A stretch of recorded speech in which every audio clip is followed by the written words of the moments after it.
Les équipes de pompiers travaillent sans relâche, menant une bataille acharnée depuis les airs et le sol, alors qu'ils se préparent au pire des vents de Santa Ana impitoyables. Le Service météorologique national met en garde contre des conditions aussi mauvaises que possible avec un potentiel de vent d'intensité ouraganienne au cours des 48 prochaines heures. 13 millions de personnes sont sous alerte rouge, allant du nord de Santa Barbara au comté de San Diego. Avec plus de 8000 pompiers maintenant sur le front, les responsables affirment qu'ils sont mieux préparés avec plus de ressources au sol et dans les airs, cette fois-ci. Juste derrière nous ici, vous pouvez voir une énorme cicatrice de brûlure. Il n'y a plus de fumée, plus de feu, mais il y a encore un danger. Et c'est pourquoi il y a des rangées de pompiers en ce moment, avec des outils de coupe comme des tronçonneuses et des haches, défrichant tout le buisson, s'assurant qu'il n'y a pas de combustible, au cas où les vents se lèvent et transportent des braises. Nous étions avec Cal Fire alors qu'ils travaillaient pour défricher les buissons avant que les vents dangereux n'atteignent les zones sinistrées. Vous êtes donc inquiet pour cette zone car il y a encore des buissons ici et c'est si proche de ces maisons juste là. Les pompiers sont alignés sur les falaises, escaladent les canyons et sont en état d'alerte. Ils risquent leur vie pour devancer quelque chose que la plupart des gens n'affronteraient pas. Pendant le week-end, la Garde nationale de Californie a largué des retardateurs de flammes sur les points chauds de l'incendie de Palisades, après que des flambées aient forcé de nouvelles évacuations à Encino et Brentwood, déclenchant ce curieux feu tourbillon.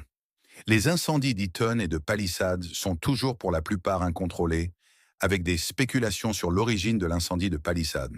Comme plusieurs sources policières le disent à NBC News, une cause humaine possible est un objectif précoce dans ce cas. Ils identifient la cause et l'origine de chacun de ces incendies distincts. Il y en a tellement. Aucun n'a été exclu de l'incendie criminel. Et devrait augmenter, notamment d'Elise Mama D. Curry, 95 ans, d'Altadena. C'était son réfrigérateur. C'est là qu'elle serait. Sa petite fille recherche ses restes et ce qu'il reste de sa maison. Mama D. Êtes-vous là? Les responsables ont exhorté aujourd'hui les résidents à rester hors des zones d'évacuation. Les gens disent « Je veux juste aller voir ma maison et je veux voir ce qu'il reste ». Nous savons cela, mais nous avons littéralement des gens qui cherchent les restes de vos voisins. Les forces de l'ordre de la région ont annoncé plus de 70 arrestations, notamment pour des chefs d'accusation de pillage et de cambriolage. Le FBI déclare que les drones non autorisés au-dessus des zones d'incendie sont désormais bien dans les dizaines, alors qu'ils recherchent le pilote de drone qui s'est écrasé sur un super scooper canadien la semaine dernière, clouant l'avion au sol pendant des jours. Aujourd'hui, le district scolaire unifié de Los Angeles a rouvert la plupart de ses 1000 campus, permettant aux élèves de retrouver un peu de normalité. J'avais très peur de venir ici, mais je me sens mieux tant que les portes sont ouvertes. Je me sens en sécurité. Les écoles endommagées par les incendies ou situées dans les zones d'évacuation restent fermées, avec des dizaines de milliers de personnes chassées de chez elles, contraintes de recommencer à zéro. Une estimation indique que les pertes assurées sont déjà d'au moins 30 milliards de dollars. En ce moment, j'essaie juste de garder le contrôle pour trouver un endroit où vivre pour nous, un logement temporaire pour ma famille et mes parents. Andrea Hindle a perdu sa maison familiale, tout comme ses parents. À quel point est-ce difficile? C'est très dur. Il y a des millions de personnes qui regardent des millions d'endroits différents. Et donc, nous devons simplement trouver une solution étape par étape pour savoir comment nous allons gérer la situation. Et avec les vents apportant la possibilité de nouveaux incendies et de destruction comme celle-ci, certains propriétaires prévoient de prendre les choses en main. Encore une fois, Gotti Schwartz nous présente leurs histoires ce soir. Pendant des jours, tant de personnes à Los Angeles ont affronté des incendies de forêt apocalyptiques. Certains propriétaires ont défié les ordres d'évacuation, choisissant de protéger leurs biens au milieu de ce paysage infernal.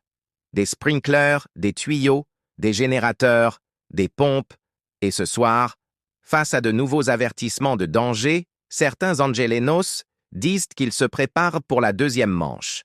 Dans les quartiers riches, des rangées de camions-citernes et de pompiers privés sont prêts à intervenir. Et juste ici, on voit 1, 2, 3, 4, 5. 5 camions-citernes différents, il y en a 3 autres un peu plus loin.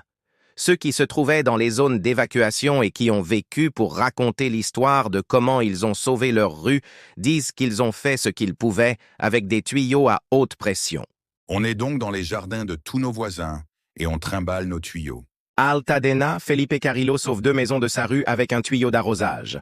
Je me suis pris feu à 2 reprises.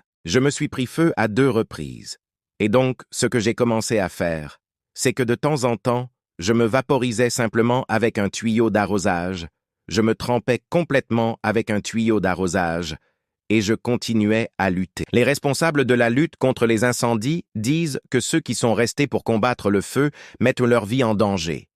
Victor Shaw, 66 ans, est décédé dans l'incendie d'Eaton. Ses restes ont été retrouvés tenant un tuyau d'arrosage. Juste le long de la côte, les propriétaires de cette rangée de maisons avaient leur propre tuyau d'incendie prêt et certains étaient de prêt à risquer leur vie. Il y a un autre point chaud qui vient de se déclarer. Nous allons donc rouvrir nos tuyaux d'incendie pour l'éteindre avant que le vent ne se lève à nouveau. Lorsque l'incendie est arrivé, Clayton Colbert et ses amis ont tenu bon, branchés au hydrant, et ont sauvé 6 maisons. Avez-vous une expérience de lutte contre les incendies? Oui, je l'ai maintenant.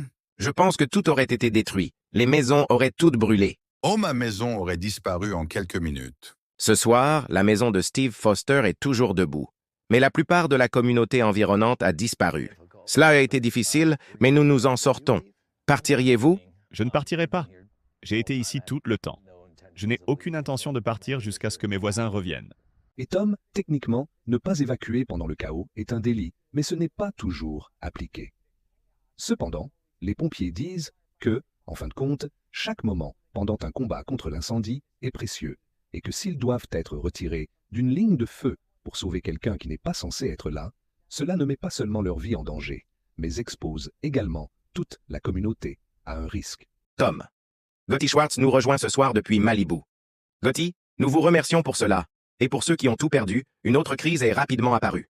Où trouveront-ils un nouvel endroit pour vivre? Voici Morgan Chesky. Nous allons trouver un nouvel endroit, je le promets. Je promets que nous le trouverons. Ashley et Tom Palmatier Palmatier are now luttent fighting maintenant to pour keep conserver amid leur it. logement au milieu d'une catastrophe qui a déclenché une crise du logement à l'échelle de la ville. La famille de 5, 6, y compris leur chien Apollo, est l'une des dizaines à visiter une maison ouverte. Après avoir vu les flammes approcher, puis engloutir leur chère maison de palissade. Mercredi après-midi, nous avons vu des images montrant que tout notre quartier avait été réduit en cendres. Avec plus de 12 000 structures détruites et potentiellement plus à venir, la demande sur le marché locatif de LA explose du jour au lendemain. Vous appelez et vous dites « Hey, puis-je venir le voir ?»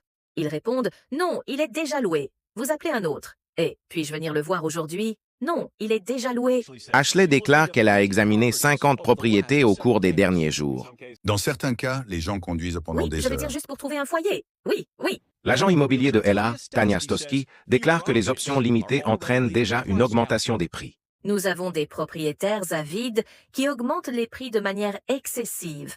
Et nous avons également des guerres d'enchères.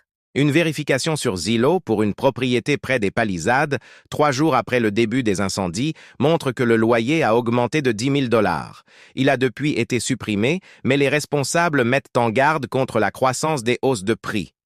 Le gouverneur a déclaré l'état d'urgence la semaine dernière, ce qui signifie que toute augmentation de prix supérieure à 10% sur les biens essentiels, y compris le logement locatif, est illégale en vertu de la loi californienne. La cherté excessive est malade, c'est mal, c'est illégal. Ces arnaques profitent des victimes et les revictimisent. Ils sont confrontés à un double défi, trouver un nouveau foyer et faire revenir leurs enfants à l'école après une perte dévastatrice.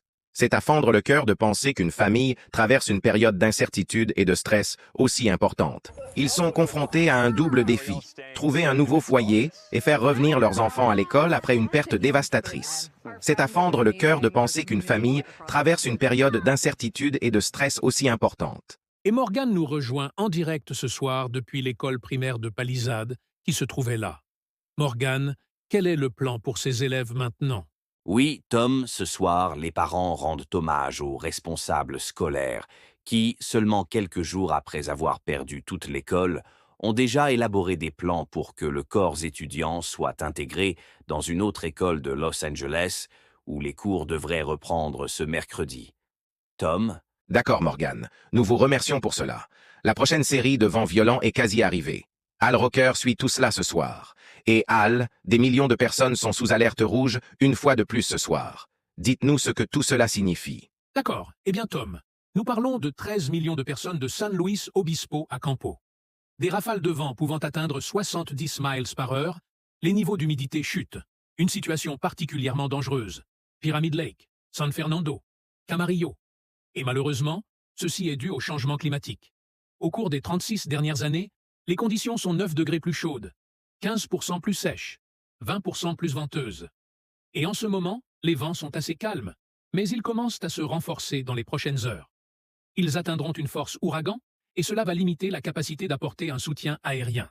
Et comme vous pouvez le voir pour demain, il y a un risque critique de Santa Clarita, Los Angeles, jusqu'à Escondido.